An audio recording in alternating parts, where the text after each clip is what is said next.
Hi எல்லாருக்கும் வணக்கம். இன்றைக்கி நம்ம என்ன பார்க்க போகிறோம்னா காலிஃப்ளவர் கட்லெட் எப்படி பண்ணுறதுன்னு தான் பார்க்க போகிறோம். இது ரொம்ப டேஸ்ட்டாக இருக்கும்.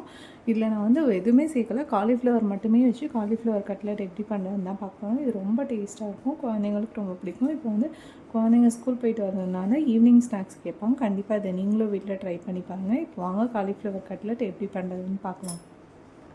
அதுக்கு பார்த்திங்கன்னா காலிஃப்ளவர் நான் க்ளீன் பண்ணி வேக வச்சு எடுத்து வச்சுட்டேன். நம்ம எப்பயும் போல் தண்ணியை நல்லா கொதி வந்ததுக்கப்புறம் காலிஃப்ளவர் சேர்த்து ஒரு 2-3 நிமிஷம் அந்த கொதிக்கிற தண்ணியில் ஸ்டவ்வை பெருசாகவே வச்சு நல்லா ஓரளவு ரொம்ப சாஃப்டாகவும் ஆகிடக்கூடாது, ரொம்ப நசுக்குன்னா அப்படியே மாவு மாதிரி ஆகிடாமல் ஒரு 3-4 நிமிஷம் அந்த கொதிக்கிற தண்ணியில் போட்டு அப்படியே வேக வச்சு எடுத்துட்டேன். நம்ம காலிஃப்ளவர் வேக வச்சு எடுத்துடலாம்.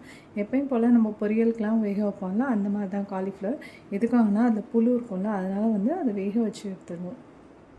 இப்போ பார்த்திங்கன்னா சாப்பரில் நம்ம காலிஃப்ளவரை சேர்த்து 1-2 தான் அரைச்சி எடுத்துக்க போகிறோம். அதனால தான் நான் இதில் சேர்க்குறேன். உங்கள்கிட்ட சாப்பர் இல்லைன்னா மிக்ஸி ஜாரில் சேர்த்து 1-2 அரைச்சி எடுத்துக்கலாம் அப்படியே. இப்போ பார்த்திங்கன்னா சாப்பரில் நம்ம 1-2 அரைச்சி எடுத்துட்டோம். இது வேக வச்சு வச்சுருந்ததுனால நல்லா இதாகிடுச்சு பாருங்களேன். நல்லா 1-2 இதாகிடுச்சு, ரொம்ப பொடுசாகவும் இதாகிருக்கு. இப்போ இதை ஒரு பவுலில் சேர்த்துடலாம் அப்படியே.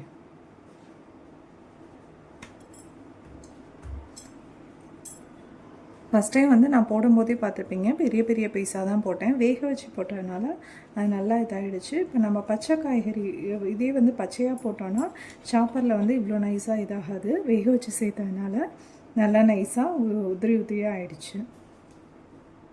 அதே மாதிரி பார்த்திங்கன்னா பெரிய மிக்ஸி ஜார் தான் இருந்தால் நீங்கள் ஒன்றாவே சேர்த்துக்கலாம். என்கிட்ட சின்ன சாப்பருங்கிறதுனால நான் 2 தடவை பண்ணியிருக்கேன். நீங்கள் பெரிய சாப்பராக இருந்தால் ஒரே தடவையில் கூட பண்ணிடலாம். அதே மாதிரி ஃபஸ்ட்டே சொல்ல மறந்துட்டேன், நீங்கள் காலிஃப்ளவர் வேக வச்சு எடுத்தோன்னே கொஞ்சம் ஆற விட்டுருங்க. 1/2 மணி நேரம் 1 மணி நேரம் நல்லா ட்ரையாக ஆகிடட்டும், தண்ணி இல்லாமல் இருக்கட்டும். எதுக்காக சொல்கிறேன்னா நம்ம இதில் கட்லெட் கெட்டியாகிறதுக்கு நம்ம உருளைக்கிழங்கோ எதுவுமே சேர்க்கலை. வெறும் கார்ன்ஃப்ளவர் மாவு, அரிசி மாவு, காலிஃப்ளவர் இதை மட்டும்தான் வச்சு பண்ணுறோம். அதனால் கொஞ்சம் ட்ரையாக எடுட்டும் காலிஃப்ளவர். அப்போ தான் இந்த மாதிரி சாப் பண்ணும்போது இல்லாட்டி மிக்ஸி ஜாரில் அரைக்கும் போது தண்ணி இல்லாமல் இருக்குது. இப்போ பாருங்கள், நான் காட்டுறேன், சுத்தமாக தண்ணியே இல்லை பாருங்கள், உதிரியாக இருக்குது பாருங்கள் நல்லா. இப்போது அடுத்து இதில் பார்த்திங்கன்னா 2 ஸ்பூன் இஞ்சி பூண்டு பேஸ்ட் சேர்த்துக்கலாம். நான் கொஞ்சோண்டு காலிஃப்ளவர் எடுத்துருக்கறதுனால 2 ஸ்பூன் மட்டும் இஞ்சி பூண்டு பேஸ்ட் சேர்த்துக்கிறேன். நீங்கள் கொஞ்சம் எக்ஸ்ட்ரா நிறையா எடுத்துருந்தீங்கன்னா கொஞ்சம் எக்ஸ்ட்ரா இஞ்சி பூண்டு பேஸ்ட் சேர்த்துக்கோங்க. இப்போது அதுலேயே 1/2 ஸ்பூன் ரெட் சில்லி பவுடர் சேர்த்துக்கிறேன். இப்போது அதுலேயே நான் ஒரு 3/4 ஸ்பூன் அளவுக்கு சிக்கன் குழம்பு மிளகாய் தூள் சேர்த்துக்கிறேன். நீங்கள் உங்களுக்கு விருப்பம் இருந்தால் சேர்த்துக்கோங்க, இல்லாட்டி வேண்டாம். நான் ஃப்ளேவருக்காக சேர்க்குறேன். சிக்கன் குழம்பு மிளகாய் தூள் சேர்த்தா அது ஒரு நல்ல ஒரு டேஸ்ட்டு கொடுக்குங்க, அதனால் அது சேர்த்துக்கிறேன். நான் வீட்டில் அரைச்ச சிக்கன் குழம்பு மிளகாய் தூள் சேர்த்துருக்கேன். உங்கள்கிட்ட இல்லைன்னா சக்தி ப்ராடக்ட் சேர்த்துக்கோங்க. என்னோடய விருப்பம் சக்தி ப்ராடக்ட் சொல்கிறேன். உங்களுக்கு ஆச்சி இருக்குது, இல்லை நீங்கள் வேறு ஏதாவது ப்ராடக்ட் யூஸ் பண்ணிங்கன்னா அதே கூட யூஸ் பண்ணிக்கலாம் சிக்கன் குழம்பு மிளகாய் தூளுக்கு.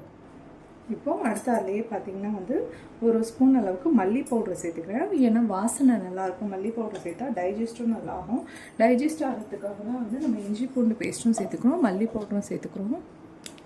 அடுத்து பார்த்திங்கன்னா நான் பேக்கெட்டோடு சேர்க்குறேன். நீங்கள் ஸ்பூன் அளவு சேர்த்திங்கன்னா 1 ஸ்பூன் சேர்த்துக்கோங்க. கரம் மசாலா சேர்த்துக்கிறேன். அதுலேயே கரம் மசாலா நான் சொன்ன மாதிரி சக்தி ப்ராடக்ட் யூஸ் பண்ணுறேன். பார்த்திங்களா, எனக்கு இந்த ஃப்ளேவர் பிடிச்சிருக்கு அப்படிங்கிறதுனால இந்த ப்ராடக்ட் யூஸ் பண்ணுறேன். இப்போது அடுத்து பார்த்திங்கன்னா இதுலேயே நான் ஒரு 2 ஸ்பூன் அளவுக்கு அரிசி மாவு சேர்த்துக்கிறேன். அரிசி மாவு பார்த்திங்கன்னா அந்த ஈரப்பதத்தை இழுக்கிறதுக்கும் நல்ல கிறிஸ்பியாக வளர்கிறதுக்காக அரிசி மாவு சேர்த்துக்கிறோம். அடுத்து பார்த்திங்கன்னா அதுலேயே 2 ஸ்பூன் அளவுக்கு கார்ன்ஃப்ளவர் மாவு சேர்த்துக்கிறேன். கார்ன்ஃப்ளவர் மாவு எதுக்காகனா அந்த கிறிஸ்பினஸ் சொன்னால கிறிஸ்பினஸ்க்கு நம்ம அரிசி மாவு சேர்த்துக்கிறோம்.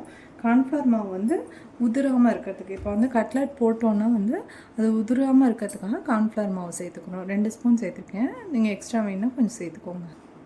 இப்போ பார்த்திங்கன்னா அடுத்து கட்லெட்டுக்கு தேவையான அளவு உப்பு சேர்த்துக்கணும்.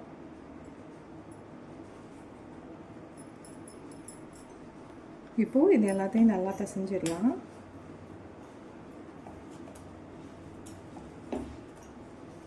சப்போஸ் உங்களுக்கு பிசைஞ்சதுக்கப்புறம் கட்லெட் போடும்போது லைட்டாக ஈரப்பதம் இருந்துச்சு அப்படின்னு தோணுச்சுன்னா நீங்கள் அரிசி மாவும் கொஞ்சம் எக்ஸ்ட்ரா சேர்த்துக்கலாம்.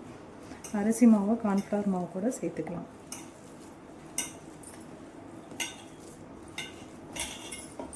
பாருங்கள் பிசையும் போதே நல்லா வருது. இப்போது பிசைஞ்சு பார்த்துட்டு இந்த மாதிரி கட்லெட் பதத்துக்கு வருதான்னு பார்த்துக்கோங்க. வந்துச்சுன்னா ஓகே. பாருங்கள் எனக்கு நல்லா சூப்பராக வந்துடுச்சு. அப்படி நான் ஃபஸ்ட்டே சொன்ன மாதிரி வரலன்னா அரிசி மாவும் கார்ன்ஃப்ளவர் மாவும் இன்னொரு ஸ்பூன் எக்ஸ்ட்ரா சேர்த்துக்கோங்க. இப்போது காலிஃப்ளவர் வந்து நல்லா பிசைஞ்சு வச்சாச்சு. இப்போ ஸ்டவ் ஆன் பண்ணி பேன் வச்சுக்கலாம்.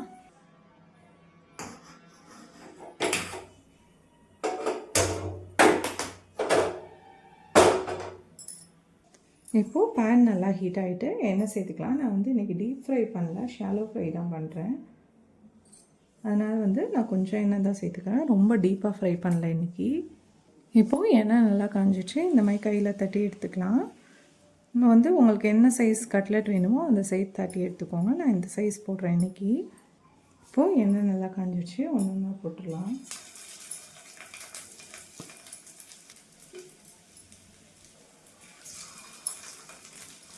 இப்போது கட்லெட்டுக்கு தட்டும்போது நல்லா விரிசல் இல்லாமல் தட்டிக்கோங்க, அப்போ தான் பிரியாமல் இருக்கும். இந்த மாதிரி எல்லாத்தையும் போட்டு எடுத்துகிட்டு இப்போது வந்து ஒன் சைடு நல்லா இதாக இருக்கும், இன்னொரு சைடு திருப்பி விடலாம். பாருங்கள் சூப்பராக வந்துருக்கு பார்க்கும்போதே.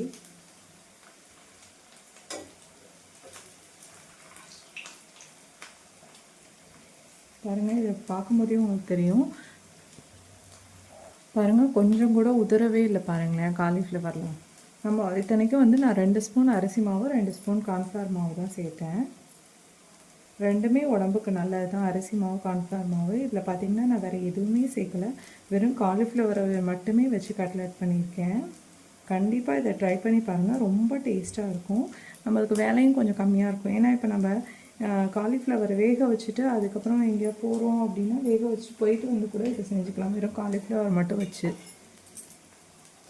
இப்போ பார்த்திங்கன்னா வந்து நம்ம காலிஃப்ளவர் கட்லெட் சூப்பராக ரெடி ஆகிடுச்சு பாருங்கள். இப்போ ஒன்று எடுத்துடலாம். பாருங்கள் கொஞ்சம் கூட உதறவே இல்லை பாருங்கள் காலிஃப்ளவர். எண்ணெயில் பார்க்கும்போதே உங்களுக்கு தெரிஞ்சிருக்கும், நல்லா கிறிஸ்பியாகவும் சூப்பராகவும் வந்திருக்கு.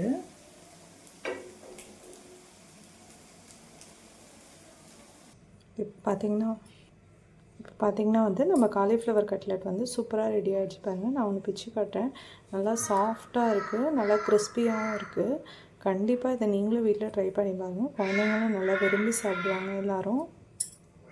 ரொம்ப டக்குன்னு குயிக்காக முடிச்சிடலாம். கண்டிப்பாக எல்லோரும் வீட்டில் ட்ரை பண்ணி பார்த்துட்டு எப்படி இருக்குன்னு கமெண்ட் பண்ணுங்கள். தேங்க்யூ.